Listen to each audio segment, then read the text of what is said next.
You're right. Why would I give a guy $40 million, the same salary as Justin Herbert, when he does nothing what Justin Herbert does?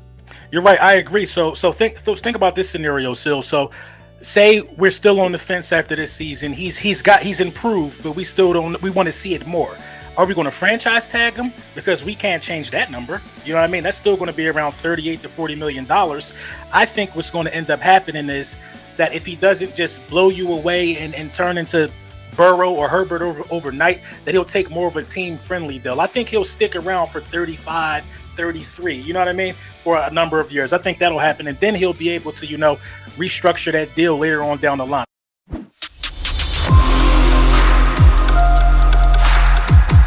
Wentz is going to have a great year. Yes, sir. Yes, sir. Oh, my goodness, man. I think he's going to have a fantastic year. All right, I want everybody to button up here, man, because we got Lord Brunson with us now, LB. Big Sil, what up? I'll tell you, man, what's happening now is there's like an army of Jalen Hurts guys out there now. They're everywhere, Lord Brunson, LB, man. I mean, here, let's start it out here. Do you think that Jalen Hurts is a $40 million a year guy? See, this is the thing with that, though, Sil. That's just the rate. It don't matter what we think. That's the going rate for a quarterback, when it's time for him to get paid. I mean, everybody's going to get that number. So that's kind of a hard question for me. But I think so. If that's the price for a quarterback, it's like a bag of chips used to be $25. Now they're like 55 cents. It's like one of those things. Same bag of chips, but, inflation and how the world works. So is he a $40 million quarterback? Yeah, I think so. Here's why I can't go there with that number. If I'm going to pay a guy $40 million and that's the going rate for elite guys. Mm-hmm. Josh Allen, Justin Herbert, Joe Burrow, guys like that. He's not that. Why would I pay less money for a guy who doesn't remotely look like that or play like that or win like that? Why would I give that money? Because it's the going rate. LB, if that's the going rate, mm-hmm. and I have to look and compare him to those guys because you just said that's the going rate. Mm-hmm. Well, he's not in that room, though. You're right. Why would I give a guy $40 million, the same salary as Justin Herbert, when he does nothing what Justin Herbert does? You're right. I agree. So think about this scenario, Sil. So say we're still on the fence after this season. He's improved, but we want to see it more. Are we going to franchise tag him? Because we can't change that number. You know what I mean? That's still going to be around $38 to $40 million. I think what's going to end up happening is that if he doesn't just blow you away and turn into Burrow or Herbert overnight, that he'll take more of a team-friendly deal. I think he'll stick around for 35, 33, you know what I mean, for a number of years. I think that'll happen, and then he'll be able to, restructure that deal later on down the line. I think that's the best case scenario. But you're right, 40 out the gate, nah, not right now.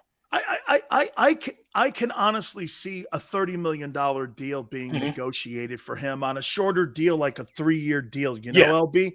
Somewhere in that conversation there. Okay, well then here, let's play some fun games here now. Who do you think has more passing yards and has a better statistical year this coming season, Carson Wentz or Jalen Hurts? I'm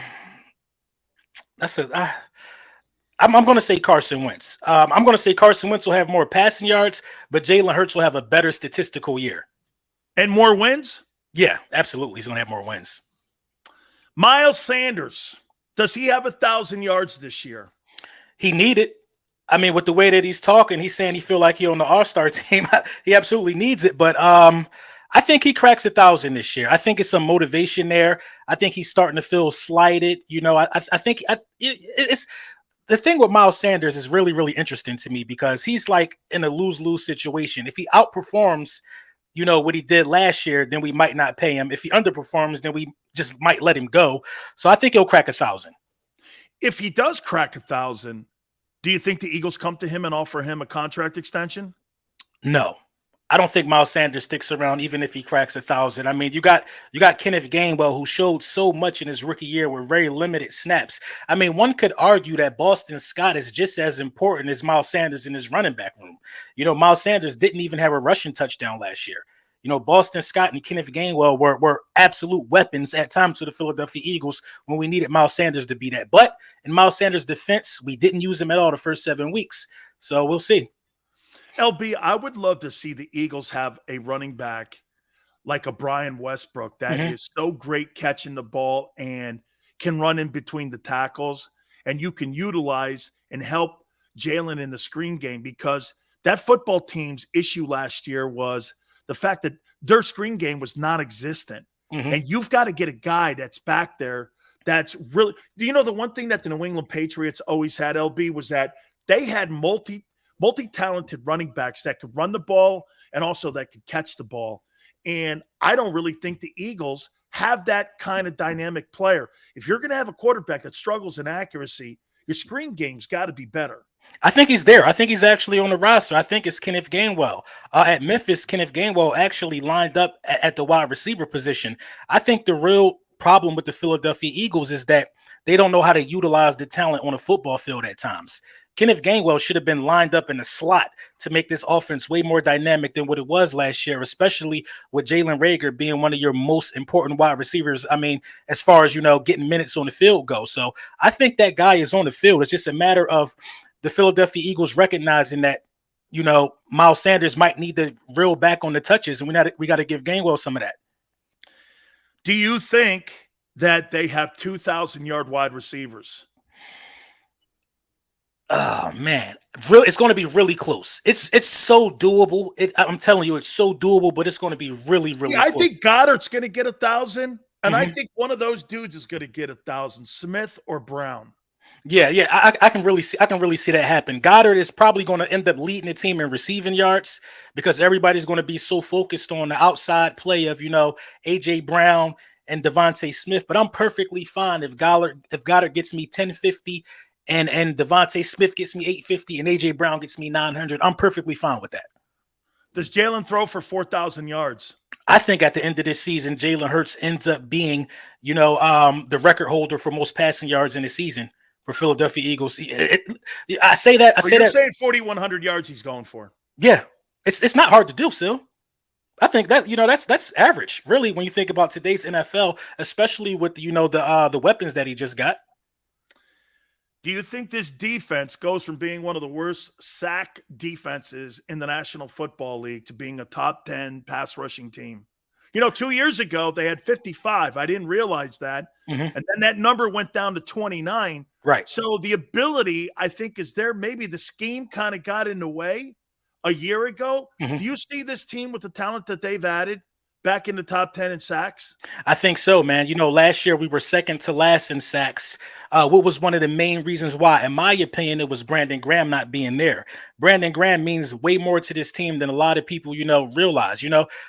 A guy don't have to get you 14 sacks, 19 sacks, and all that crazy stuff to show his presence. Like Brandon Graham was a pressure machine. Now you got Brandon Graham back. When Brandon Graham needs a breather or and vice versa, Hassan Reddick is going to be coming off that edge. So this team absolutely has no excuse for not being in the top 5 in sacks, in my opinion. Okay, I got one last one here for you. Who wins the Doug Bowl in week 4? Okay, Trevor Lawrence and Doug Pederson versus Jalen Hurts and Nick Sirianni. Who you got? I got Nick, man. I just think our roster's better. So you think Nick's going to outcoach Doug? I don't think Nick is going to outcoach him. That's it. Hey, Sil, man, you should have texted me that one, Sil, before you asked me that one, because I love Doug. I don't think Nick is going to outcoach him. I think Nick just got more talent. And I think the Eagles will edge that game. Hey, if there's ever an office open in City Hall in Philly, you should run for mayor. that was a real political answer. Yeah. LB, man, it's always great catching up with you. By the way, find a time for me. I don't do it for very many people. I'll do it for you, man. All good. I got you, man. We're gonna work something out next week. We'll work something out after the 4th. You find a time, we'll do it, brother. Hey, can't be Monday or Tuesday, but somewhere down the line. Oh, absolutely. Absolutely. I got you, Sil. You got it, man. That's my boy LB, man. I love this kid, man. That's really good, and he's good at what he does, too. Make sure you check out his show as well. You see that, man? Do I mislead people, or do I lead folks here a little bit? Big Sills here from Morgan & Morgan, where the fee is free. Hey, look, if you're hurt or injured on the job, one of the things that you have to do is make sure that you find your family the right attorney, and Morgan & Morgan is that law firm. For the people is not a slogan. This is who they are. With over 800 attorneys and offices in Philly, New York, and in Florida, they will be there to do battle for you. Call them at 800-512-1600. That is 800-512-1600. The call is free. The consultation is free. They're open 24/7. 800-512-1600. And when you call Morgan & Morgan, tell them Dan Sileo sent you. After a car crash, the big insurance companies you see advertising on TV, they may try to downplay your case and might say it's only a fender bender or it's just a herniated disc. I worry that some law firms fall for this BS. Not us. We put ourselves in your shoes and ask, what would it be like to be in your pain for the rest of our lives? $1 million wouldn't be enough for me. There's only one Morgan & Morgan. ForThePeople.com.